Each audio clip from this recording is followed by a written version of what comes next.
بسم الله الرحمن الرحيم. الحمد لله رب العالمين والصلاة والسلام على أشرف المرسلين سيدنا محمد وصحبه أجمعين. السلام عليكم ورحمة الله تعالى وبركاته. We just need to take a few minutes so that some technical problems be fixed by our assistants over there. So I just seek your cooperation and understanding. Some unexpected, perhaps, technical problem. They are trying to fix it. So a few minutes only, and we'll start our program for this afternoon, inshallah.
Ready?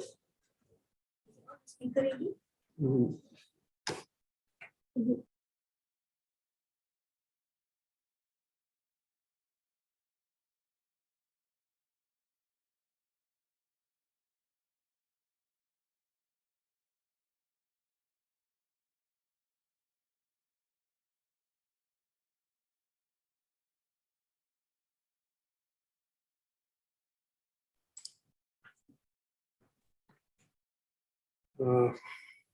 Assalamu alaikum.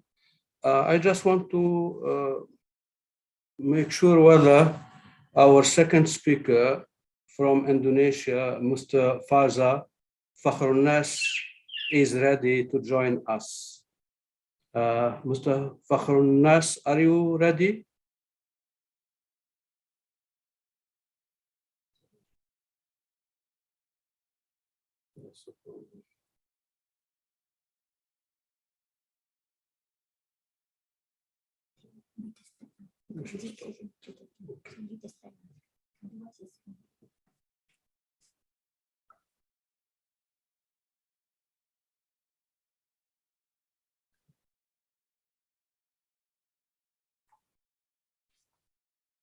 Okay, we shall start and be punctual.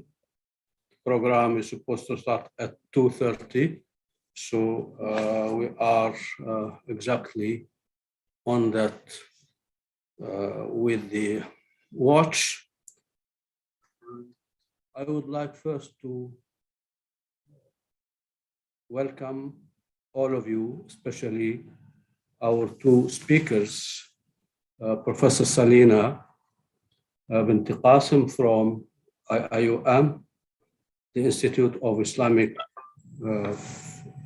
Banking and Finance, IIBF, and brother and Mr. Faza Fakhrunnas. I hope he will be able to join us soon.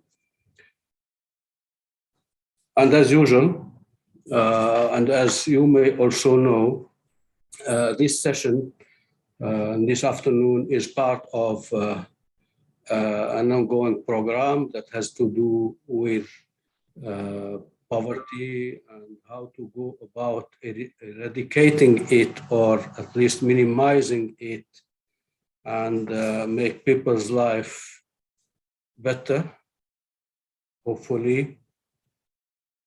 So today, the main theme is how financial organizations and institutions can contribute to combat the pandemic, if I may say, of poverty that has been hitting so many people in different parts of the world, if not in all societies of the world. Of course, there are levels of poverty and deprivation, destitution, but poverty is a global phenomenon.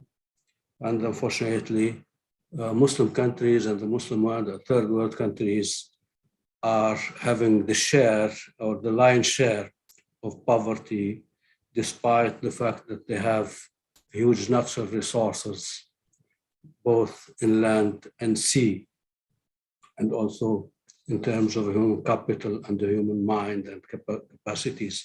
Whatever the case may be, let me again welcome you all. And I expect many people would be joining, inshallah, this afternoon session. As usual, we need to make some introduction of our learned speakers.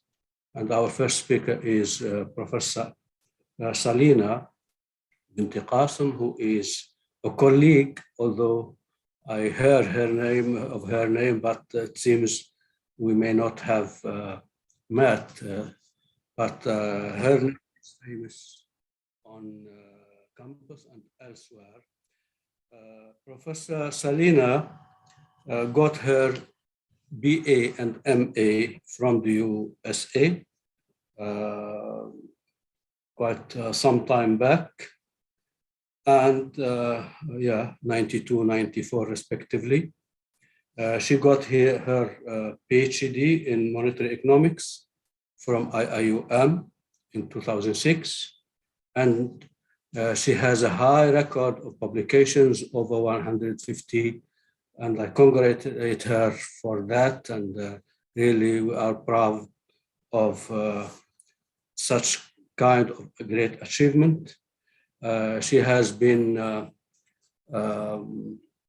well received as guest speaker and vice speaker in so many seminars and conferences, both within Malaysia and overseas. She's a member of many journal boards, both inside and outside Malaysia.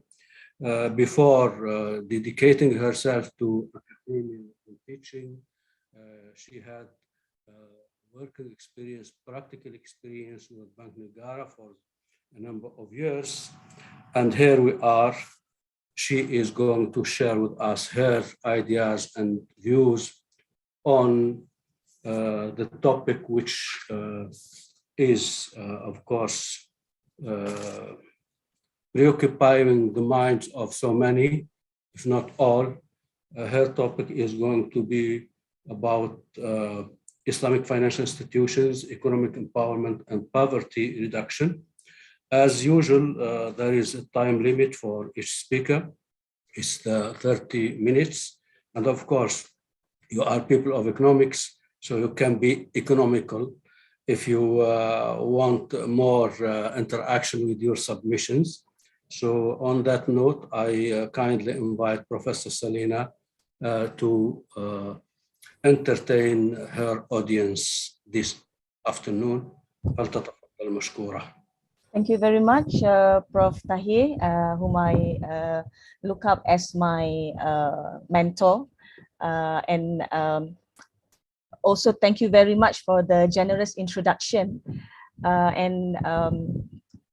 In a way, Islamic social finance and issues, focusing on issues on income equality and addressing problems of income inequality has been my area of focus. And I am actually excited to share. There seems to be a lot of information. Allow me to share the screen, Prof. So I will share the screen now. Okay, I hope you can see my screen. All right. Bismillahirrahmanirrahim. Rabbi shrah li sadri wa yassir li amri wahlul 'uqdatam min lisani yafqahu qawli. Respected Prof. Tahir Al-Misawi, fellow speaker, Mr. Faza Fakhrun Nas, I would also like to record my appreciation to the organizer, the International Institute of Muslim Unity, IMU, as well as in collaboration with the IIBF, where I am attached to now, and several NGOs. I think that this efforts is, commendable, is very good, and yes, poverty has been one of the issues plaguing the Muslim nations. So let us look at what are the roles of Islamic financial institution. So let me, okay. Now I have to admit a few. If the organizer can help to admit people in the waiting room, I would really, it will be very helpful for me to go on with the presentation. All right. So I will try to keep it within time, which is 30 minutes. But as you can see from the length of my slides, I have about 40 something slides.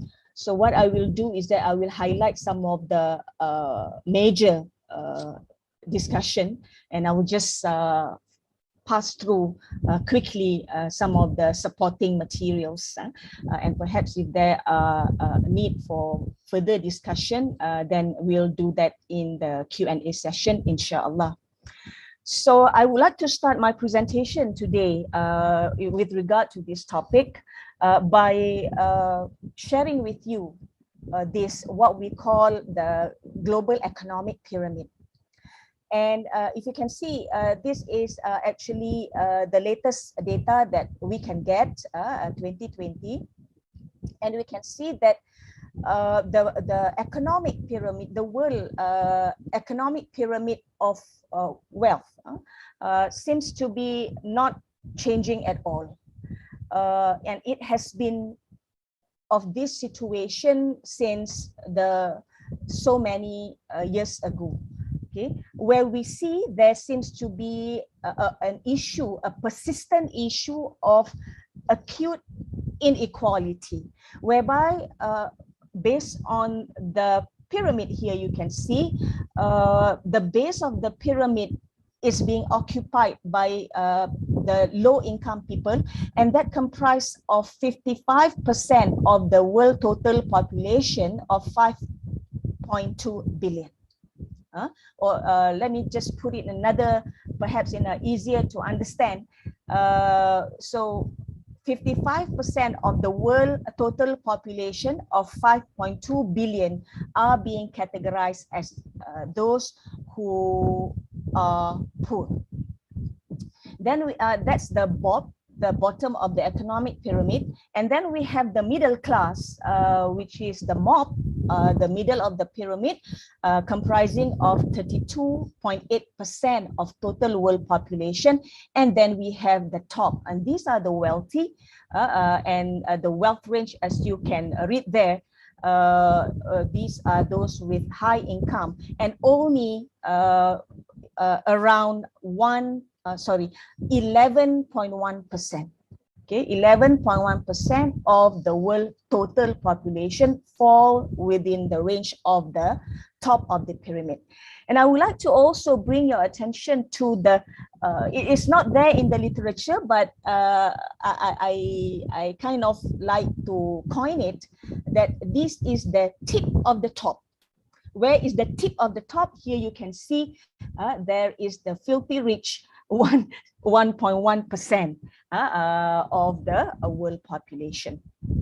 And the thing is that we see that at the bottom of the pyramid, of the total 2.9 billion people at the bottom of the pyramid, more than 50%, more than half of those poor are happening or are living in the Muslim nations. So this is, the problem of the Ummah. a long-standing problem, and we would like to, try to figure out how we can, like Prof. Tahir mentioned just now, solve the problem of poverty. Perhaps it can be difficult, and so far we mentioned, we use the word how we can alleviate poverty, especially in the Muslim nations. One of the reasons for poverty is the lack of access to finance. And that's the reason why the focus area of discussion today is the role of financial institutions in alleviating poverty. And specifically, we look at the role of Islamic financial institutions. Now, according to the World Bank, there are specific groups of people, especially at the bottom of the economic pyramid, who are unbankable. Okay? All right. And who are those who are unbankable, or in a way they are being discriminated against the access to mainstream finance, and categorically they are under or identified as the unbankables. And why is it that being or having access, not being able to access financing result in economic poverty or economic difficulties? Because in most cases we talk about the resources that these people have, yet it cannot be turned into productive resources because it is not being combined with financial capital. Okay, so who are they? Who are the unbankable? Worldwide, we see discrimination with men having better access to financial services.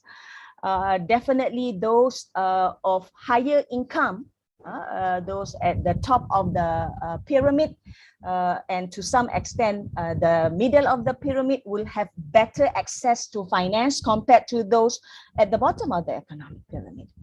Also being discriminated are those with a lesser level of education, and this normally would relate to the income level, with those with primary or less education level would be having lesser access to finance, as well as those of age 15 to 24. The youth in particular, they are being discriminated to finance. And because of that, we see these unbankables, whatever the economic empowerment effort, or even at the inception level, any economic empowerment idea cannot be turned into reality. Why? Because they do not, or they cannot access the financial resources in order to turn their idea into a reality. So that's the problem. And because of that, they cannot be economically empowered. Now, in terms of the income level, specifically in the case of Malaysia, we see a similar categorization based on income, where we have the B40, 40% of the population. And even within the B40 category, we have B1, B2, B3, B4, and B1 are those household income which is lesser than ringgit Malaysia 2,500. Okay, so you can just imagine having an income, a monthly income, household income. Household income would normally add up the income of the working adults, which is the husband and the wife, and in most cases, low household income, we will find that the number of dependents are greater than those of higher income. That's another issue there. Okay, so not only that the income range is low, less than 2,500, but the number of dependents are also relatively higher compared to the T20. So these are from official figures that we get from the DOS, Department of Statistics.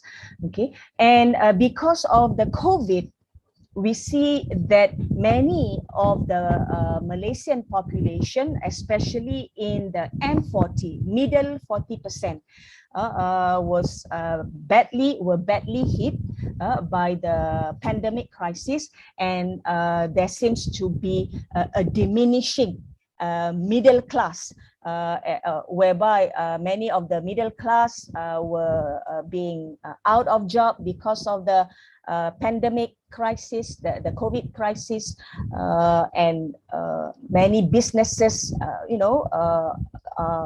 failed, and because of that, we see that the poverty rate in Malaysia, this is official figure, latest official figure showed that poverty rate in Malaysia surged to 8.9% compared to the earlier figure around 5%. So because of that, we see economic difficulties, poverty issue is intensifying. So I mentioned about resources just now and how financial resources are critical in terms of enabling other resource owners. We're talking economics. So resources in economics, as you know, these are land, labor, capital, entrepreneurial ability. And in terms of capital, capital can essentially be divided into two categories. One is a physical capital and another one is financial capital. In Islamic economics perspective, financial capital by itself is unproductive. Okay, so in conventional, discussion, financial capital can be expanded through multiple credit creation, but the implication to that is that it can result in crisis if those multiplication of financial resources is not being matched with physical resources. Okay, so as you can see here, I'm just taking some photo from the Google image. This is the case of homeless in a rich nation, in a developed country, the US. It stated there he will work for food. In the context of our discussion, this person has got the labor resources and willing and able to provide his labor resources. However, if there is no financial resources to combine it with, then the labor resources owed by this person is unproductive. So in Islamic finance, the Islamic financial institutions, there are embedded mechanism whereby the financial resources can actually finance the other resources, and therefore it results in the multiplication of economic activities at all level of society, and therefore it results in shared economic prosperity and the objective of economic equality. Economic equity can be achieved. Okay, so this is another example. As you can see, the abandoned or unutilized land, and this is a particular issue in Wakaf asset. Okay, and whenever we we are in the Wakaf forum, for example, one of the common issues being highlighted is that Wakaf has got vast asset rich but cash poor. Okay, and because of that, we see many of the Wakaf property or Wakaf asset remain unproductive. Official statistics from the Wakaf entity, I think it's the same thing whether it's in Indonesia, whether it's in Malaysia, that less than numbers can be different, but at least less than 5% of the vast Wakaf asset are unproductive. So if we can match this idle Wakaf land with financial resources, so this land can be turn into productive uses and start to give economic empowerment opportunities for the poor. So you can see here, this is for stingless bee development, farming, banana production, and so on and so forth. Okay. So therefore, all this boils into the issue of financial inclusion. We see that financial inclusion is one of the agenda of the Sustainable Development Goals, and as you know that the 17 goals of Sustainable Development is ending 2030, but before that it's under the Millennium Development Goals ending 2015. The objective of universal financial access was not achieved during the MDGs, and it was further extended during the SDG period. Okay, so by definition, this is access at a reasonable cost for all households to a full range of financial services, including saving, deposit, payment, credit, and insurance or takaful. So you can see how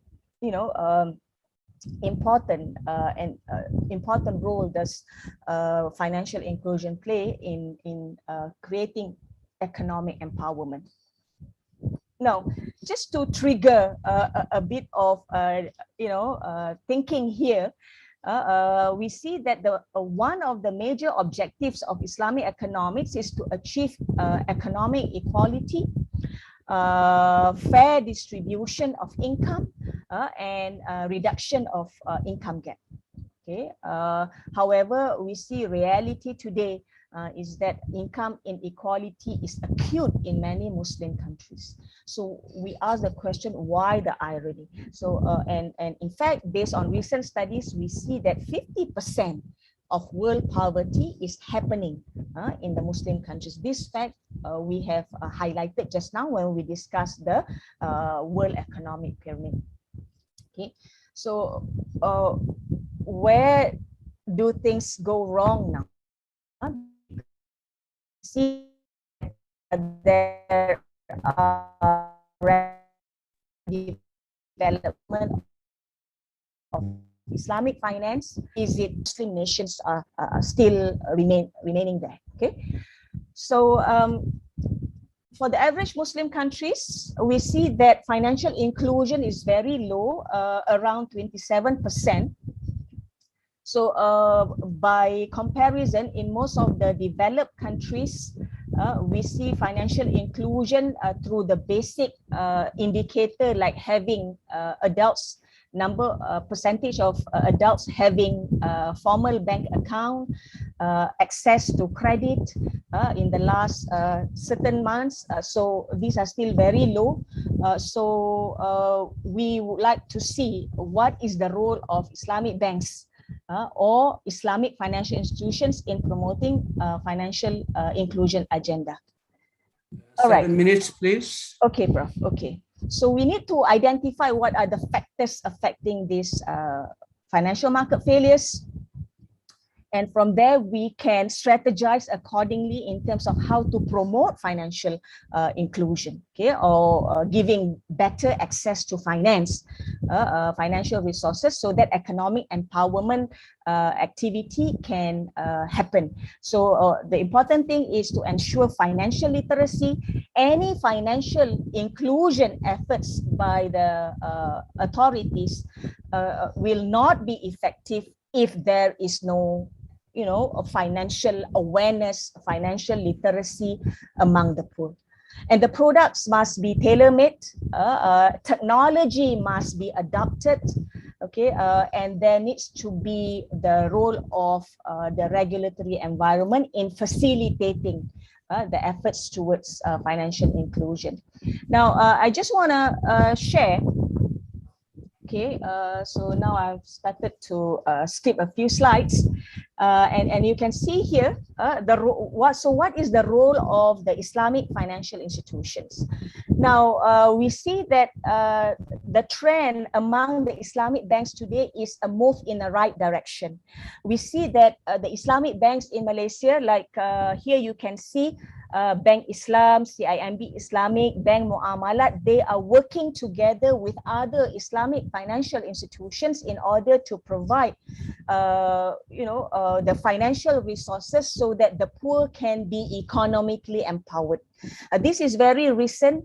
The Islamic banks, with collaboration with MAWIP, Majlis Agama Islam Wilayah Persekutuan, and SME Corp, Small and Medium Enterprises Corporation, and a collaboration, and this has been also extended by other Islamic banks. Together, they provide microfinance to the unbankables. So the categorization of unbankables now are being addressed by the Islamic banks. Okay, but it has to be done through collaboration with other Islamic institutions. Now here you can see, with regard to Wakaf institutions, so we have the compulsory redistribution measure, and now we're talking about the voluntary redistribution measure, where it is embedded for socio-economic improvement in Islamic economics. For example, Wakaf sector. Okay, so Wakaf has been utilized for socio-economic development, at least in the case of Malaysia. It has a lot of very wide application. For example, here, Wakaf is being used or being the instrument for economic development in the education sector. Okay, in the residential sector, the example of Tanah Wakaf Siti Aisyah in Penang, for example, and we also have the healthcare sector, the economic empowerment sector, all being enabled through Wakaf fund. Okay, through building of shop lots, office buildings, microfinance, of course, no doubt for religious activities, as well as for development of agriculture activities. In fact, one of the non-bank financial institution in Malaysia, Agrobank, is actively promoting agro wakaf. So you can see the commitment towards that. Okay. And we see that now new areas of economic empowerment, and the Islamic financial institutions are going into this in providing financing needs for economic empowerment program among women micro entrepreneurs, of people with disabilities, among the refugees, the poor in the rural and urban area, among the youth. Just now, the youth are among the unbankables, and in fact among the elderly. And Islamic financial institutions are playing an important role in providing basic needs provision, also affordable housing, and just now I've shown you the role of the Islamic banks. So these are some of the innovative instruments in Islamic finance in order to economically empower the poor, and with that help to alleviate the poverty problem. We have Islamic P2P or Wakaf crowdfunding for small farmers. wakaf-based or socially responsible investment sukuk for affordable housing, for microfinance, Islamic social finance funded productive activities on unutilized wakaf land. As per my discussion just now, I've mentioned SRI for microfinance and micro takaful for the poor. So in terms of specifically the delivery channels, these are the Islamic financial institutions that are actively involving in economic empowerment program, especially among the poor. Like we have the cooperative-based economic empowerment program, several Islamic cooperative. We also have Islamic microfinance, models. In Malaysia, we have Amanah Ikhtiar Malaysia. There are also the importance of ensuring a complete infrastructure being offered by Islamic microfinance, which comprise of not just microcredit, 4 minutes, bro, microcredit, micro saving, as well as micro takaful. These are all, a necessary condition for Islamic microfinance to be effectively addressing the financial access to the B40 so that they can be economically empowered. And we have seen just now, it is currently ongoing a move in the right direction where Islamic commercial banks are collaborating with other Islamic financial institutions in order to address the social sector by giving or addressing, going into wakaf, like Bank Muamalat, like Bank Islam, so on and so forth. And Islamic fintech companies are also, playing their role. There can be fintech company that are offering investment in digital gold. So they also provide a complete infrastructure where saving, you can also get credit via Ar-Rahnu, and then there is also investment opportunity all within the digital gold platform.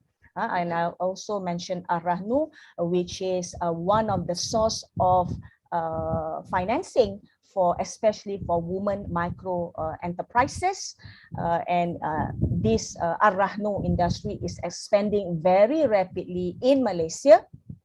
Even the post office, Post Malaysia, is also offering Ar-Rahnu services, just to give a bit of perspective of how rapid is the development of Islamic financial institutions, banking and non-bank in Malaysia. I will stop there to respect the time, and hope to get some further discussion in the Q&A. Thank you very much, Prof. Tahir, and over to you. Thank you very much, dear Prof. Salina, for this wonderful presentation, informative, insightful, and of course, as much as it has been alarming at the beginning, alhamdulillah, it is consoling at the end, especially with her mapping of the ongoing activities and endeavors where different parties are trying to come in and coordinate, or at least complement each other's efforts in facing this issue, radical issue of poverty. Hopefully, what you have presented will call for more questions and discussion, inshallah, in the after the second presentation. Now we go on to our second speaker, and he is no stranger to IIOM also, Mr. Faza, I hope I pronounce his name properly, Fakhrul Nas. One sister asked me what Fakhrul Nas does it mean? So I told her he is the honor of all people. So inshallah he will be that for Malaysian, for the Indonesian and the Muslim Ummah. He is currently a lecturer at the Department of Economics, Universitas Islam Indonesia, and research at the Center of Islamic Economic Studies and Development. He got his BA from that same university, and he got his master's from IIM, the Kuliya of Economics and Management, IIM in 2016. He is pursuing his PhD with INSAF, and hopefully we actually look forward to see his work soon in book form. And of course, I forgot to mention that Prof. Selina has published a number of works, and one of her books is, I refer to her articles, but the book which was an award winner, National Book Award, for that great book. Inshallah, I will look for that book and read it. And I hope you do so in order really to learn from our colleagues. So brother and Mr. and would-be doctor, inshallah, Faza Fakhrulnas is going to talk to us about, just I read the title of his presentation, Understanding Poverty Issues in Indonesia and the role of its the stakeholders. Of course, you will be having 30 minutes, inshallah. So from now until, okay, I will stop you when time comes. I will remind you, no problem. So inshallah, please go on. You are most welcome. Okay. Okay. Assalamualaikum warahmatullahi wabarakatuh. Rabbi sohri wa yassirli amri wahlul 'uqdatam min lisani yafqahu qawli. Thank you very much for this opportunity. I would like to thank for the committee to giving the opportunity to me, and of course I would like to as well as the Honorable Professor Tahir as the moderator, as well as my lecturer Professor Salina Kasim in the IIUM. I'm really happy to meet all of you here in the forum. It is like feedback went to IIUM, and of course, again, it is a very big opportunity for me. So inshallah, I will have 30 minutes to explain actually the study case, the poverty issue in Indonesia, and it is the 4 points that I'm going to discuss to all of you. If you look at the picture, it is Indonesia in the night. You will find a sunny places, which is in Java, and other island where Indonesia has 17,000 islands. Commonly, they are dark. So it portrays that actually Indonesia has a very high inequality in terms of the regional aspect, because 60% of economics in Indonesia is circulated in Java. And mostly people are living in Java. Java is totally big actually. And we want to go in terms of like fintech issue as well as industry 4.0. It is not Indonesia, but it is only in Jakarta. So it is, I mean, like a big topic as well as the issue in terms of inequality. How about the poverty? So as the crisis comes, like in Asian financial crisis 1998, you will see the figure that it is in the peak of poverty in which Indonesia experienced it. Among maybe it is about 25% of poverty over the population. Before the COVID-19, actually the percentage or the number of percentage is a bit low. It is under 10%. But after the COVID-19, it rises. It is more than 10% again. So it is the percentage. If we talk about the number, actually, it is around 25 million people under poverty. So you can imagine 25 million people is very huge. If we add the number of population of Brunei, Darussalam, Qatar, Bahrain, and so on and so forth, they are still below 25 million. Or even if we compare to Malaysia, if I'm not mistaken, Malaysia is around 30 million. So 25 million is very high. And in addition, when we look at another aspect or maybe another figure here, you can see in March 2020, that poverty commonly is in the village. Yeah. In urban city is only 7.89%, but in the village is 13%.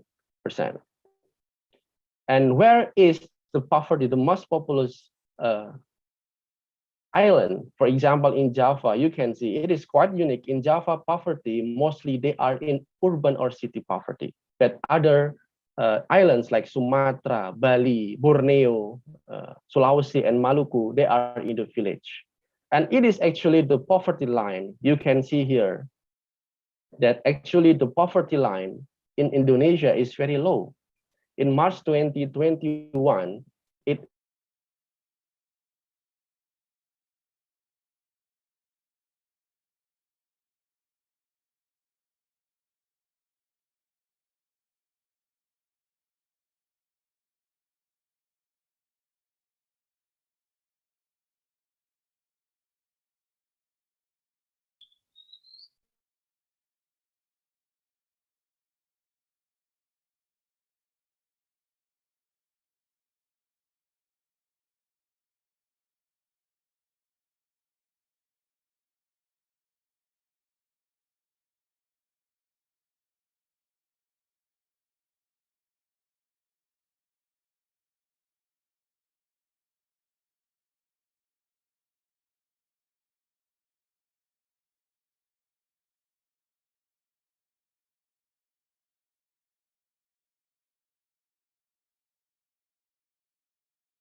I think our speaker from Indonesia is facing a problem. I don't know what's happening. No, from Indonesia, stop.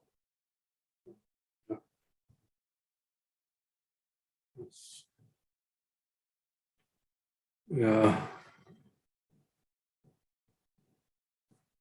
Brother Fazan.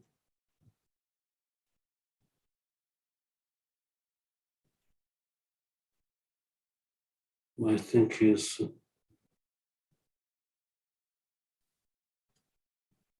think his internet has issues. Are you back?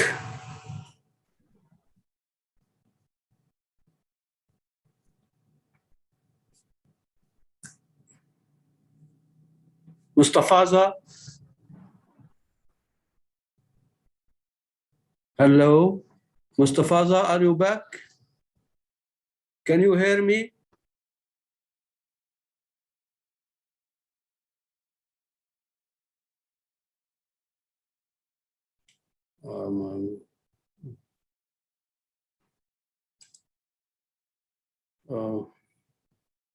As you can see, some rupture has happened with our speaker from Indonesia.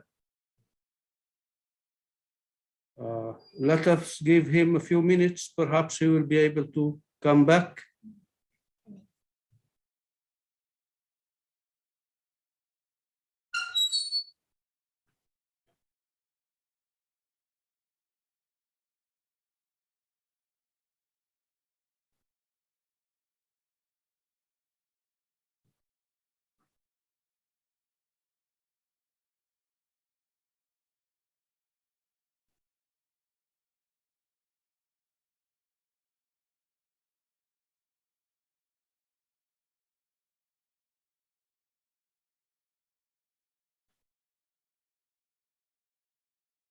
Yeah, that's how technology sometimes fails us.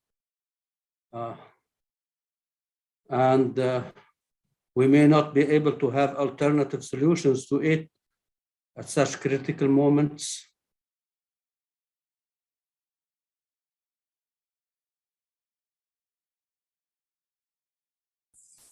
I suggest you open question and answer with the first speaker.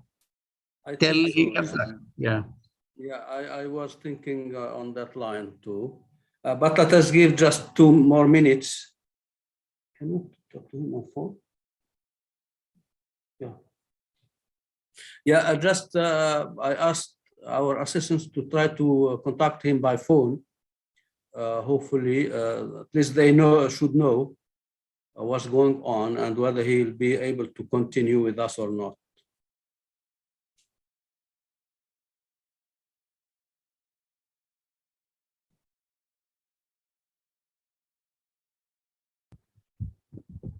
I think he just entered the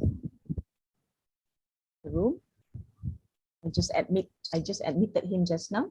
Hopefully he can just indicate whether he's already in. Yeah. Okay, they are also trying to call him on phone, see if he can overcome the problem.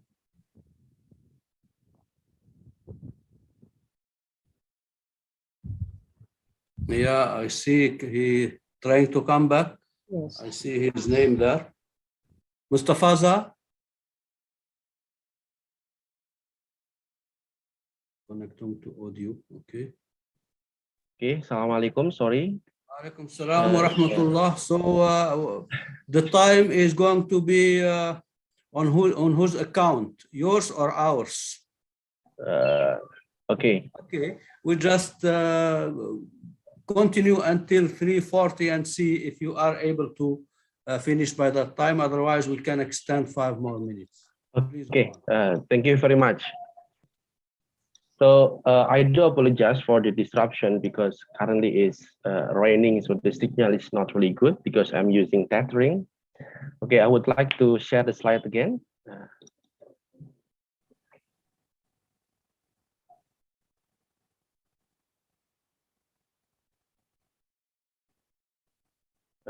Have you seen my slide, Prof. Tahir? Yes, now, of course, previously, but now I think you have to move on to where you stopped. Okay.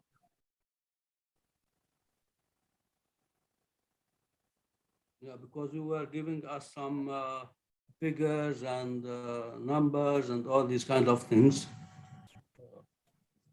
I think perhaps maybe the second slide or number or sixth. I think maybe number 5. I think if I can remember, it was number 5 or number 6. Okay. I'll already share again.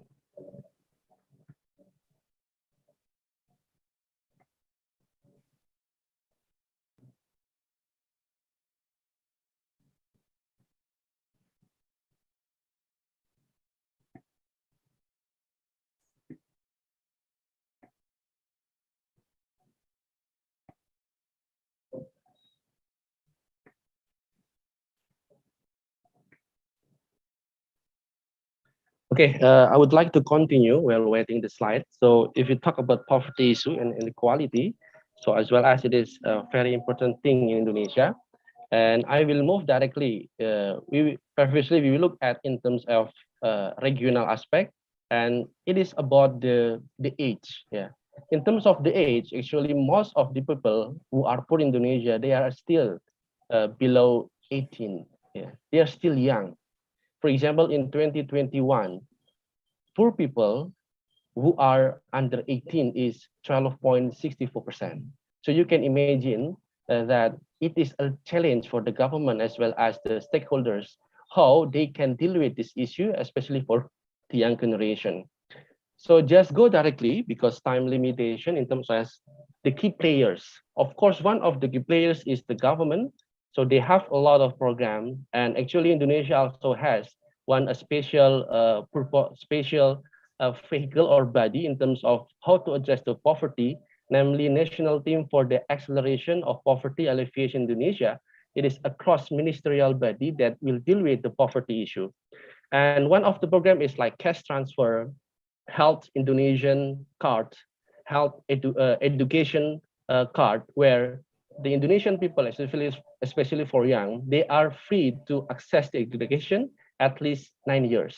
And also the government provide thousands scholarship for the poor people in the university, as well as Indonesia also has we call it as Program Keluarga Harapan, or in English is Family Hope Program, that attempt empowering the family or poor family, and the number of the empowering people in the Hope Family Program is until 10 million people. And one of interesting one is in terms of the zakat institution. Indonesia is quite unique because zakat institution can be managed by the private as well as the state-owned zakat institution. For example, is in the Basnas. Yeah. Basnas is the regulator as well as the player. It is quite unique. And the total amount of money that is successfully collected by Basnas is 304 billion rupiah in 2020. And in terms of the distribution of money, mostly they distribute to fakir and miskin. Secondly is fisabilillah, and the third is amil. Basnas also get the fund from the government as subsidy in terms of operational aspect, and some of the funds coming from, Muzaki, for the amil. Some of the fund is invested, to the deposit product in the Islamic banking. How about the financial institution here? So if we talk about the financial institution, according to regulation under National Act number 20/2008, Islamic bank is allowed to manage wakaf and zakat. Islamic bank as nazir, and zakat and sadaqah is only collection. And some of the Islamic bank also make special purposive vehicle in terms of how to distribute the social fund. For example, in Bank Muamalat Indonesia, the first Islamic Bank Indonesia established in 1992, they have Baitul Mal Muamalat. Yeah. And Indonesia also very strong in terms of micro enterprises, which is Baitul Mal wa Tamwil. Currently, according to data from KNTS, BMT has, the number of BMT is 4,500 BMT, with the number of assets is 60 trillion. So it is very huge actually. So how about the NGO here? Indonesia has a lot of zakat institution. It is the private zakat institution. If they want to build a private zakat institution, they has to fulfill or maybe ask for permission as well as the register to the Minister of Religion, as well as the Basnas. Currently, in the national level, Indonesia has 32 zakat institution. In the province level is 20, and in the district level is 32. What makes it different? The thing that makes it different in terms of the standard of the collection of the funds. If it is national institution, it should be at least 50 billion rupiah. If it is province level, is 20, and if it is district level, is 3 billion rupiah. And among the 32 of national zakat institution, I select 4 of them to be shared to all of you to discuss. I think like Prof. Hilman previously already discussed in terms of what is doing by Lazismo, and I would like to give or maybe enlighten in terms of NU Care or Lazisnu. Actually, Lazisnu is under the biggest organization in Indonesia, which is Nahdlatul Ulama. The member of Nahdlatul Ulama, it is around maybe roughly is 100 million people. And in terms of the zakat collection, according to financial report from Lazisnu, they already collect 1.8 trillion, 1.85 trillion rupiah over 6 years. And if you look at the structure of Lazisnu, they have 388 branches, not only in Indonesia, but also in abroad, like in US, like in Malaysia as well. One of the big one is in Malaysia, as well as in Hong Kong, and so on and so forth. Who built this branch? Actually, they are Indonesian and they are Nahdlatul Ulama. So it is like people study in US, they build Lazisnu. People working in US, they build also Lazisnu. In Malaysia, if I'm not mistaken, they also have elementary school, like madrasah. And again, the volunteer, actually, it already reached 1 million volunteer all over the world for the Lazisnu. And the way they collect the fund is through crowdfunding, through website.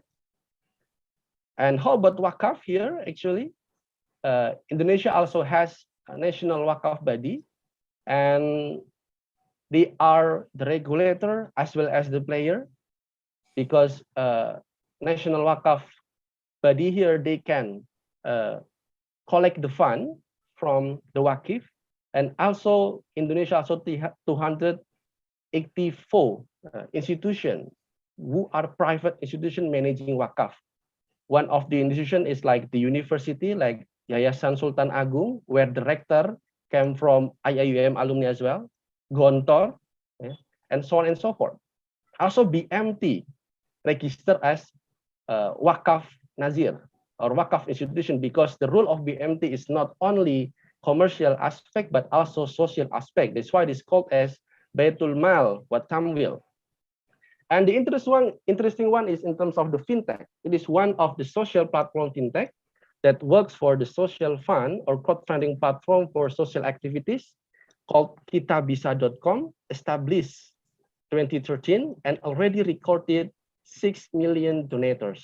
And they deduct 5% from the donators as operational costs for the kitabisa.com. And it is also through crowdfunding. And in terms of the social fund collection, it is almost 3 times from Basnas, because they already collect 835 billion rupiah in a year in 2020. In terms of the recipient here, mostly 34% in the 2020 is given to healthcare, 17% for humanity, natural disaster is 11%, social activities is 9%. One of the campaign is building the mosque here. Just to give the example here, building the mosque, if I'm not mistaken, it is in Palestine, if I'm not mistaken. Building the Istiqlal Mosque in Palestine, they successfully collect 3.6 billion rupiah from the crowd. Okay, for the last topic, how about the challenge and opportunity here? So if we talk about Islamic finance, we have to redefine the concept of poverty. So redefinition here can finally going to the action, what should be addressed by the poverty. As many Islamic scholars said that poverty is not only material aspect, but also spiritual aspect. The absolute poor people is who are poor in the material as well as the spiritual. It is very important. And secondly is financial literacy. So according to the data, in terms of the financial literacy in Indonesia, it is still very low. Data from Financial Service Authority for the all financial literacy is still 38% in 2019. For the Islamic finance is still 20%. So it is a problem, because talking about financial literacy is talking about the education about financial aspect. And the third one that I'm going to highlight is digital divide. Digital divide means how people can understand, can access the digital aspect in the current era. You can imagine people having or spending less than 500,000 rupiah in a month. They are not able to buy data. They're not able to buy the smartphone or even computer. For daily activities, they have to struggle. It is 27 million people. So in the future, if the stakeholders are not able to address the digital divide issue, it will increase the inequality. Currently, the rate of Gini index or the number of Gini index in Indonesia is around 0.39.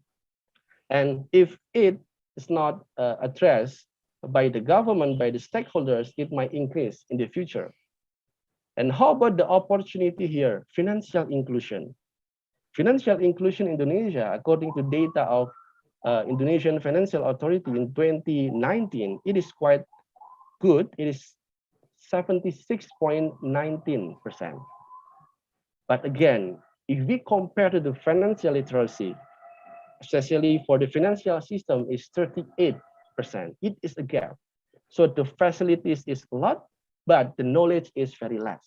So what is happening today? A lot of people is under a trap of the shark loan, especially for the online platform lending. Because online platform lending in Indonesia, a lot of institutions, but not really regulated. But of course, the authority is struggling to regulate this kind of the system.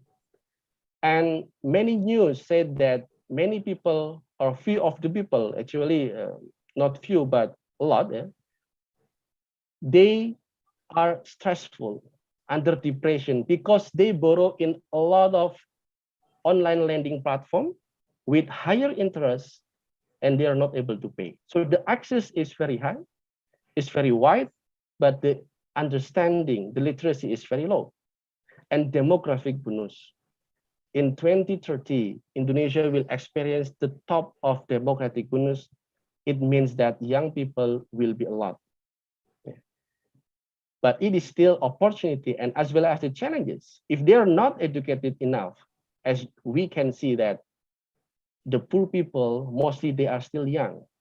They will be jobless and can be a problem. But if they are educated, having a good skill, it can boost the economic growth. And the opportunity lastly is the emergence of Muslim pop society. Currently, the middle class in Indonesia, according to the World Bank data, is 52 million.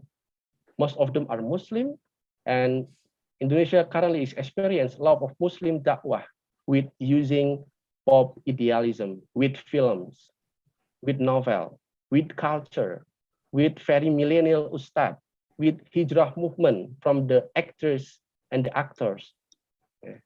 It impacts to a lot of people for the young generation. Young generation, or maybe like parents, millennial, they currently tend to send their children to have school, which is very Islamic. And they tend to be, I mean, open-minded in terms of Islamic boarding school or pesantren. They're more aware in terms of paying zakat, paying wakaf, and so on and so forth. So it is a wave, not only Korean wave, but also Muslim pop society in Indonesia. And what is the policy recommendation that I suggest? So I have four. The first is, it is needed to strengthen the regulation and tighten the coordination among the key players. A lot of key players, a lot of course, different point of view. So synergy is the key. And two is building strong regional and local economic, because in Indonesia, we have a very strong in terms of the consumption. Indonesia has more than 60 million small medium enterprises that open the job roughly for 100 million people and contribute 60% to GDP. If we can build a strong regional or local economy, it might limit the urbanization that will create a problem. And the third is establish and supervise KPI, key performance index for non-government organization in terms of social impact measurement. So actually it is very important, especially for the zakat institution, for non-government organization. So the publication is not only how much is the money that is distributed to the recipient, but what is the impact of that? And the fourth is accelerating financial and digital literacy programs. And it should be as a concern, not only for the government, but also the stakeholders like Islamic Bank, like Zakat institution maybe, right? And like a fintech company. I think that's all, Prof. Tahir. Again, I do apologize because of lack of okay. yeah. Thank you very much. Assalamualaikum warahmatullahi wabarakatuh. Alaikum assalam wa rahmatullah. Thank you very much. And I appreciate that. And alhamdulillah, you managed to make it with us this afternoon.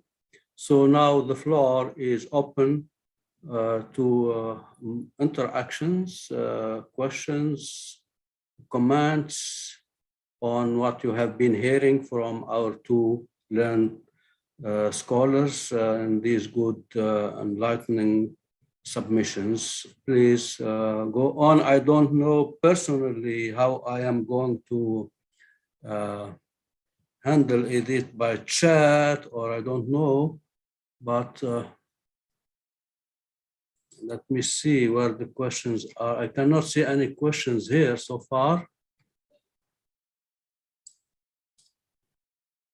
Perhaps our technicians can come over and help me. Oh, oh my God.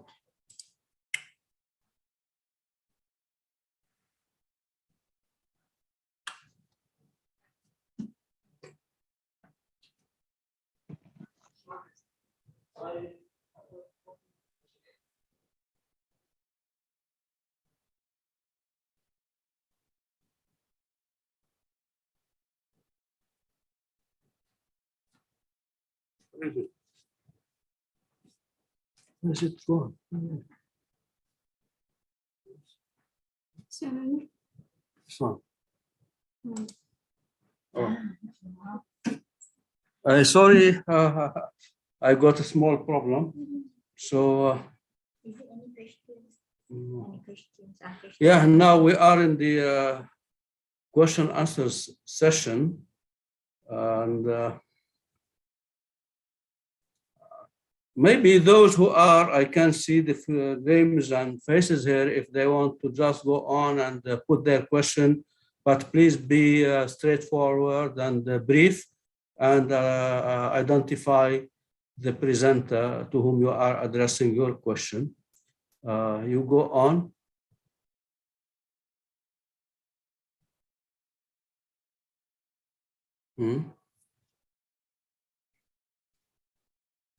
Okay, let me just throw a question for reflection. It's not necessary but it is within the framework of the presentations, as well as the whole theme of this program organized by IMU and its collaborators. Poverty, and everyone knows what poverty, at least theoretically, if not have been experiencing it for some time, whether short time or long time. So, but the question is poverty really due to scarcity of resources, to lack of resources? Nature, the God-given nature, seems to be plenty, full of bounties. And since Adam Smith and the others came with the so-called economic problem about scarcity of resources, and then Ricardo, what he added to that, and this rising rate of population. But since then, humanity has seen tremendous development in terms of discovery after discovery of the resources in land, in sea, whatever. So do you think this issue of scarcity of resources is still valid, especially with what we have seen in terms of the huge discoveries around the world? Even the so-called poor countries, they don't lack really resources. And it seems there's some kind of symmetry or kind of equilibrium between the size of populations in each and every country and the resources, and of course, over the globe. So do you think that still is valid, this question of scarcity of resources, or we need to think in a more radical way about poverty? So please, you are free to come up. I'm sorry, I'm not straightforward to the, but there is a big question behind all this, what you may call a meta question. Can you please, go on if you have any thoughts about that? Yeah, Prof. Salina, if you would like to. Thank you for the question. It's interesting that we go into this, basic issue about the scarcity of resources. And I think it is well established in Islamic economics that resources are rather, for us is abundant. And the scarcity of resources that we feel today is, I would put it as more of man-made. If we were to, a fact is that I have also touched on the combination, the need to combine resources in order to make it, more productive rather than idle. So this is where in the context of our discussion, we talk about the access to financial resources. Where in the current conventional economic and finance model, it is centered among the few, the have, while the have-nots, they might want to work, they might have their own, economic resources that they want to contribute. However, because it cannot be combined with the financial resources, which is concentrated among the few, that results in the persistent poverty problem. So I would like to then extend the discussion as to how in Islamic economics, the Islamic financial institutions actually being equipped. In Islamic economics, the Islamic institutions are being equipped with methods and instruments to address or to avoid the concentration of wealth within the hands of the few. Remember, I mentioned just now, but the tip of the top. So how can wealth being shared? How can the financial resources, which is concentrated among the few, can be shared and thus result in the multiplication of economic activity when financial resources is being combined with non-financial resources. So then again, also I think currently many of the Islamic financial institutions are taking a move in the right direction, whereby they collaborate with various Islamic institutions, the Zakat institution, the Waqaf institution, the microfinance institution, and playing their role in giving financial access to those to the have-nots. So that would be my view. Yes. Thank you so much, Brother Faza. Can you please enlighten us with your reflections on this issue? Yeah, thank you very much, Prof. Tahir. I think Professor Salina already answered it, but I think because Prof. Tahir asked me, I will add some of the point. Actually, if we talk about resources, it is not only, the key aspect, right? So resources can be a problem if the human is not ready to manage it. For example, in Indonesia, a lot of resources, many, but the human is not ready yet. So it is taken over by the foreign countries. Or maybe in the Middle East, a lot of oil, but as well as a lot of conflicts. So a resource is very huge, but it can be a curse for the country if we are not able to manage it. Sometimes we look only a country, if you have a lot of resources, you will be rich, but the fact is not. Like in Singapore, they have very less resources, but they are very rich. And sometimes a country forget that people is not resources. Human is not resources, but human is capital, right?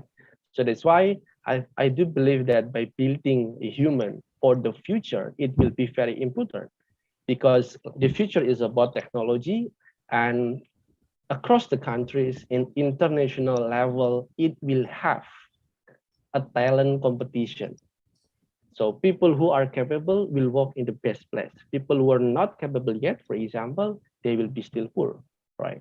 So that's why it is very important how to build people, how to build human, because they are capital, not resources. Thank you, Prof. Just at some point. Yes. Thank you so much. Yes, please, our good audience, respected audience, if you want to interact with the learned speakers, or you ask questions or comment, or come up with your own thoughts on poverty,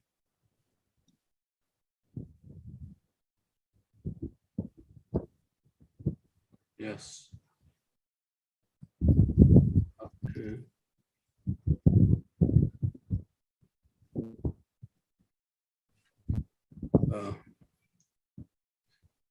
Yes, please. Anyone would like to say anything? Of course, relevant to the topic.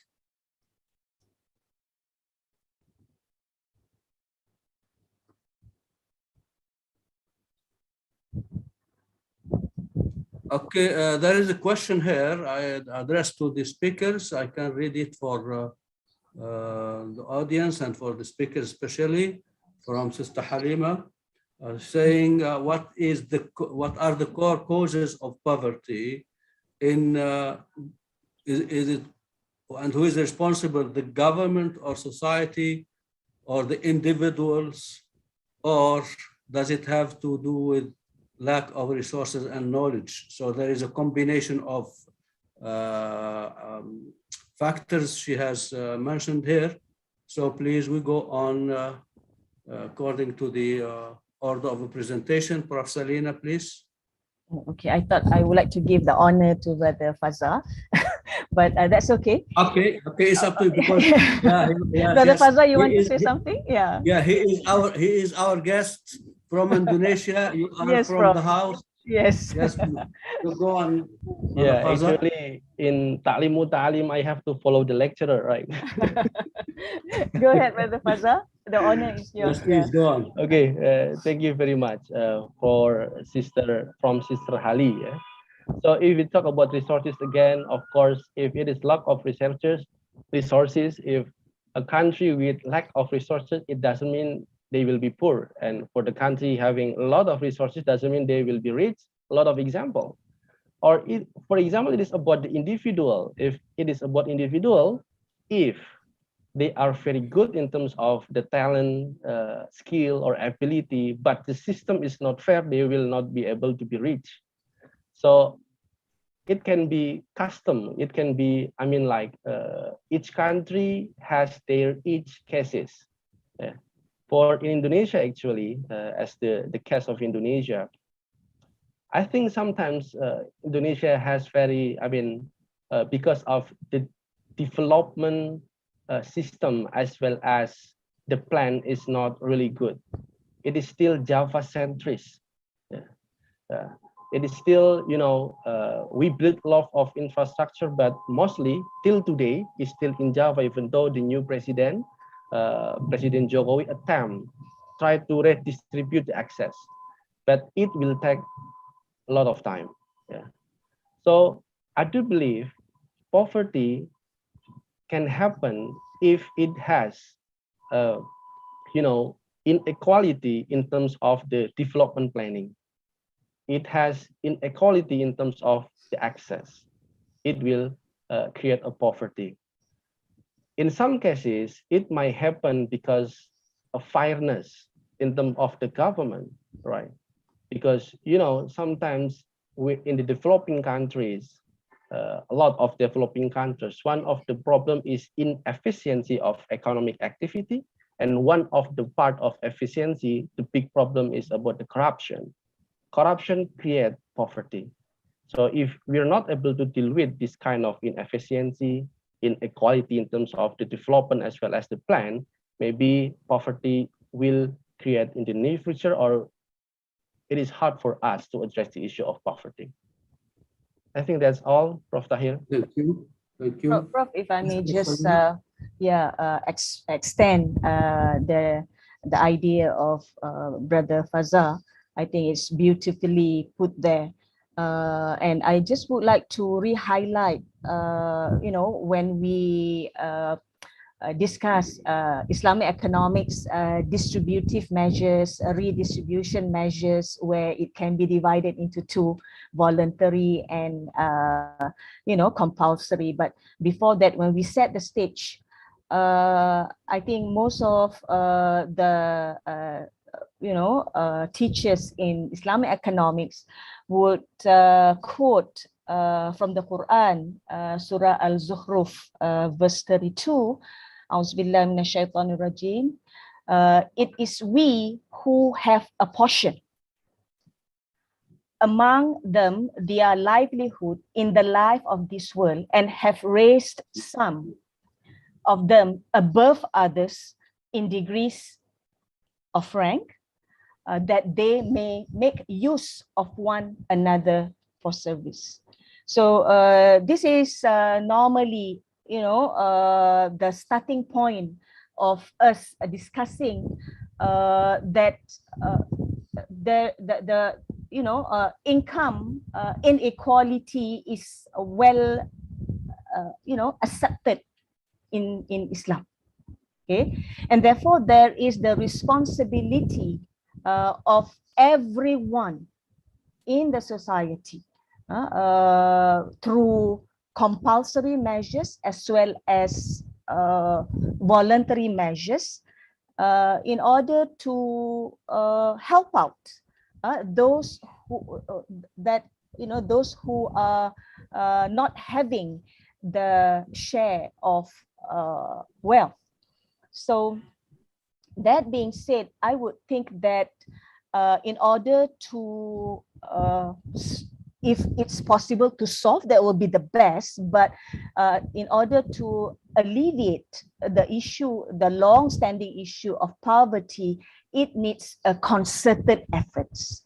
Okay, concerted efforts among the society, those with that are being blessed with wealth, with knowledge, and the government, the society, the owner of resources, and in our context, financial resources, to actually contribute towards addressing this issue of poverty. Why? Because at the end of the day, we will all be accountable to what is being given to us, as to whether we actually contribute to our brothers and sisters who are being plagued with the problem or the issue of poverty.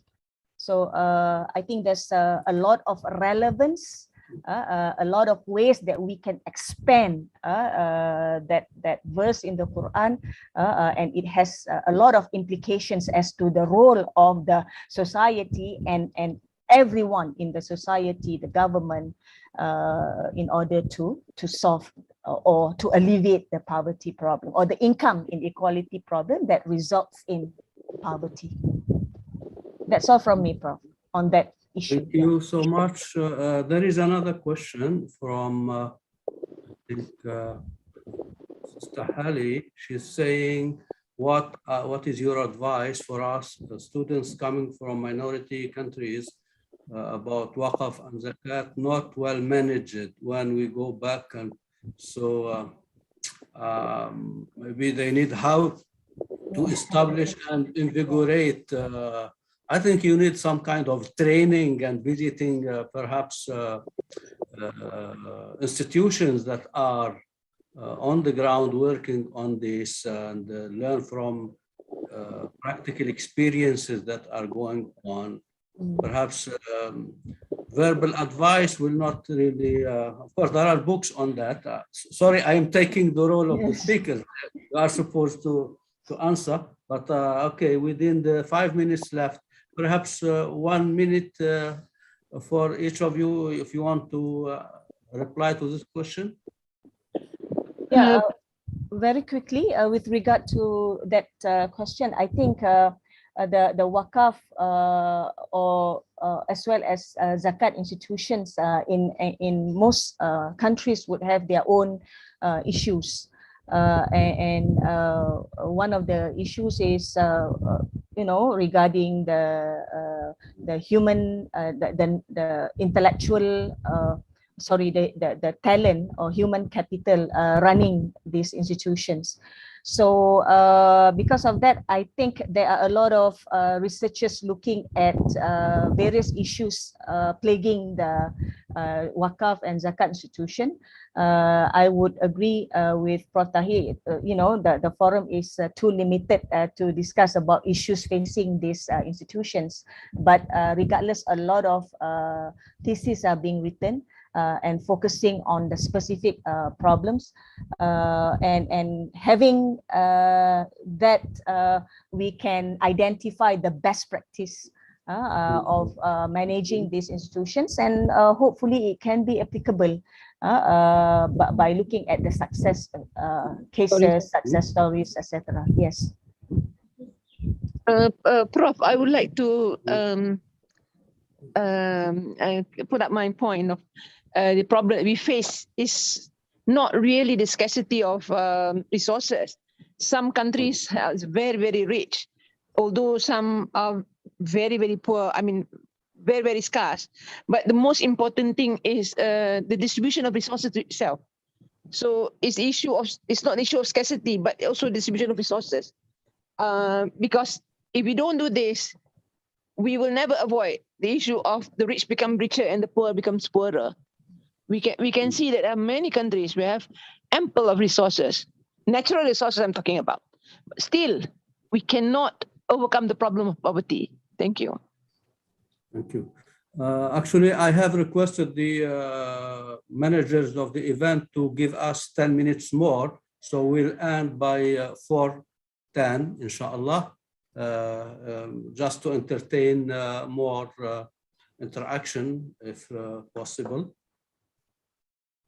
Yes, Brother Faza, you want to say something on the same question? Okay, thank you, Prof. I would like to add some point in terms of the question from Sister Hali. What are your advice? So my advice first, you have to go back first, because being minority sometimes is very beautiful. You are unique, and like minority, especially for Muslim, for example, in Western countries, they are very creative.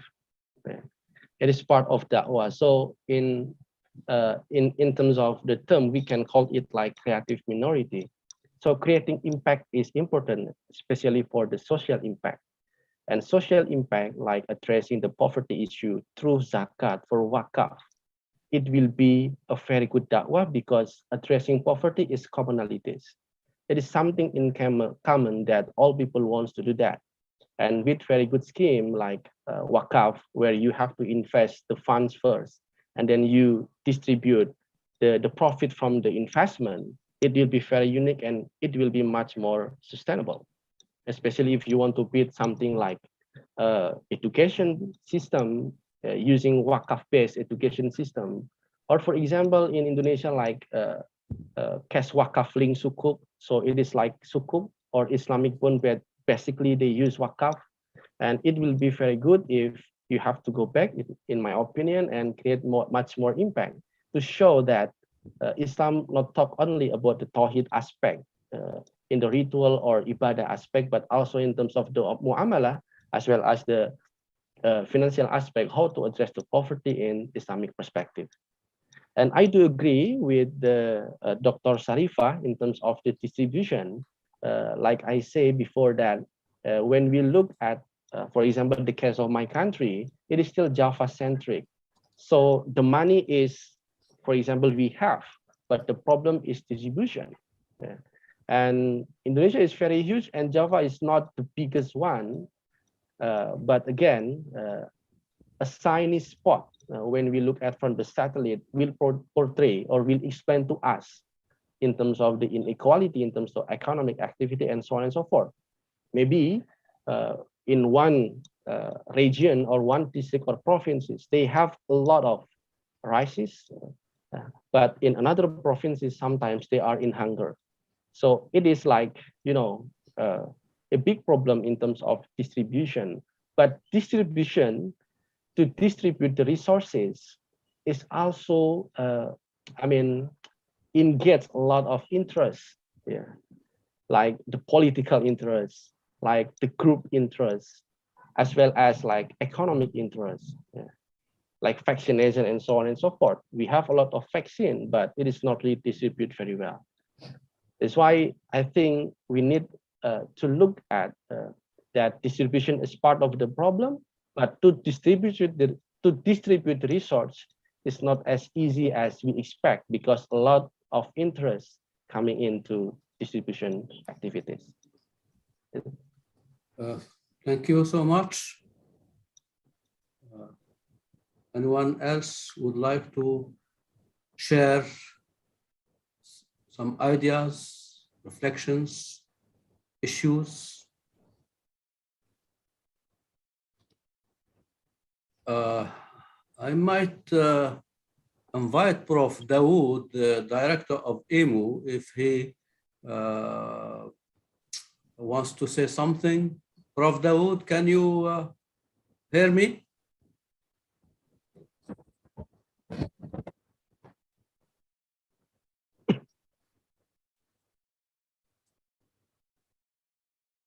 Okay, I just would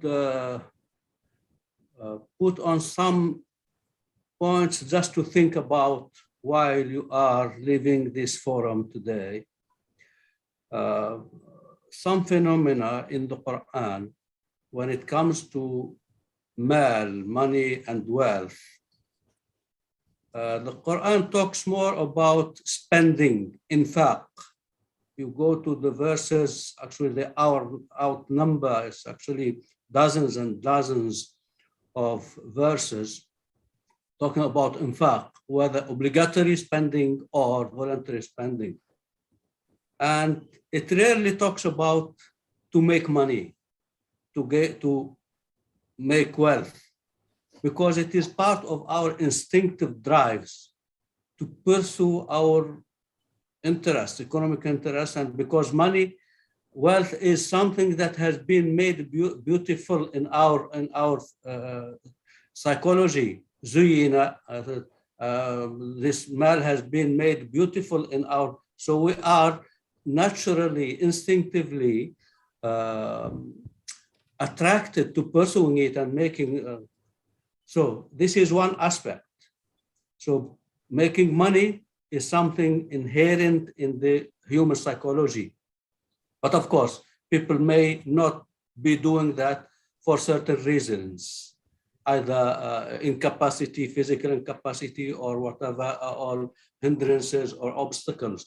But the general rule is that people by nature they don't need to be encouraged to make money because it is part of the things they desire and love.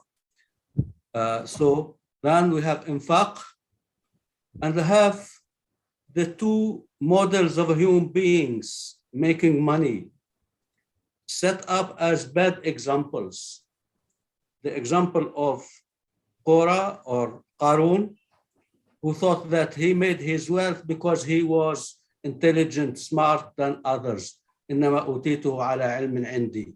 And then the other guy, the man of the two gardens, which is narrated in Surah Al-Kahf, and who thought that actually he is having that because of some inherent quality in him, and therefore God has actually selected him for that. But of course, we know the two stories tell us how doomed these two people were.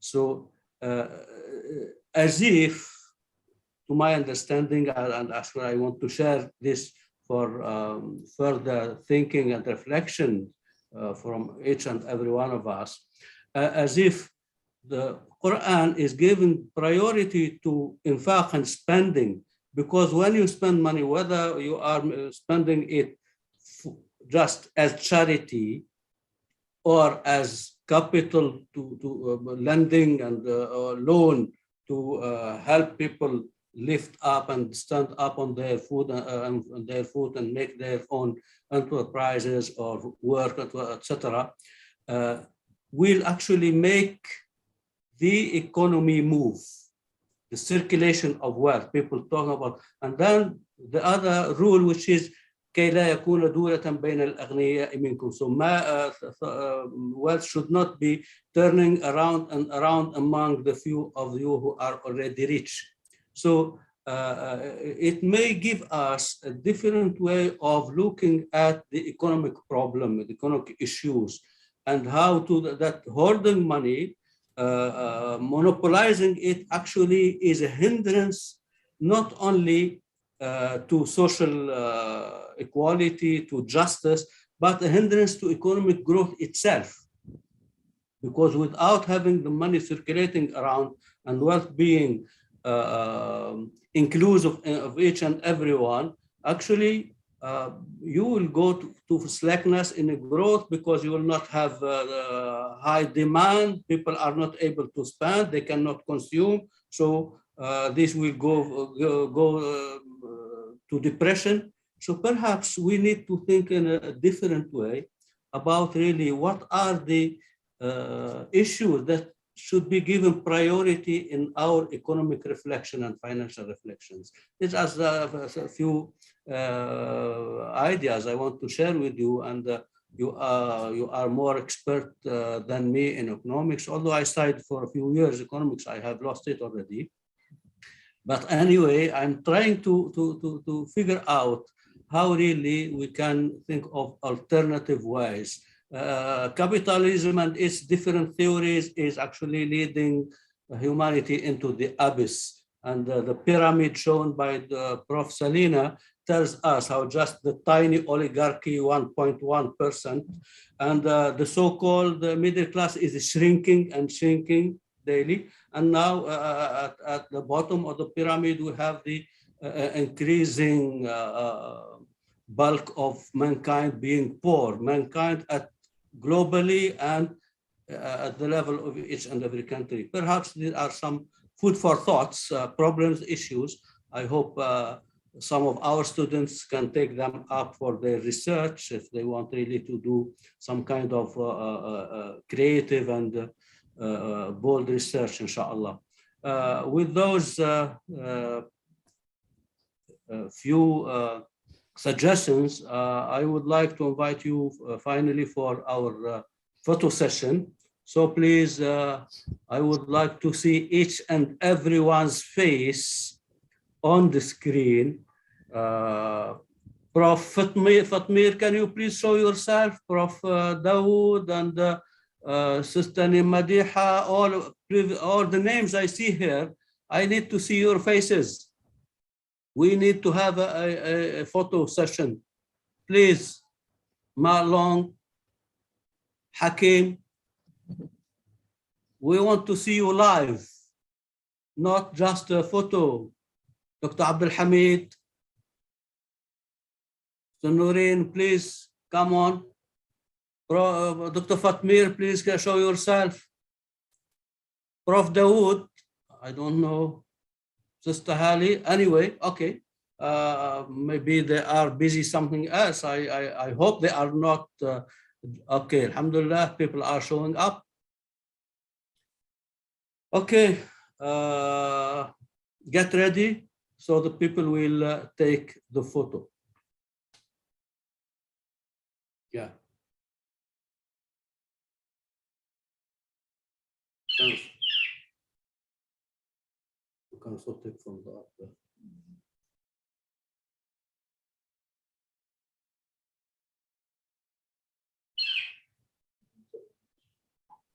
Just one more minute. Yes, Prof. Oh, so you see, we were calling for you, shouting, crying. Really? Yeah, we want you to be with us. We were preparing the presentation for the visit of the rector. Okay. So now they are just want to take the final photo, inshallah. And okay, done. Thank you so much. I appreciate really submissions of Prof. Salina and Brother Faza, and appreciate the taking time to make yourself all available for this program, and hope you have benefited from it, and look forward to seeing you on other events, inshallah, more useful and for the benefit of each and everyone. Assalamu alaikum wa rahmatullahi ta'ala wa barakatuh. Thank you very much. Prof. Thank you, everyone. Assalamualaikum, Prof. Salina. Thank you very much. Thank you. Have a nice day. Enjoy yourself. You too, Be Prof. fine. Thank you, Prof. Tahir. Assalamu alaikum. Thank you so much. Okay. Bismillah.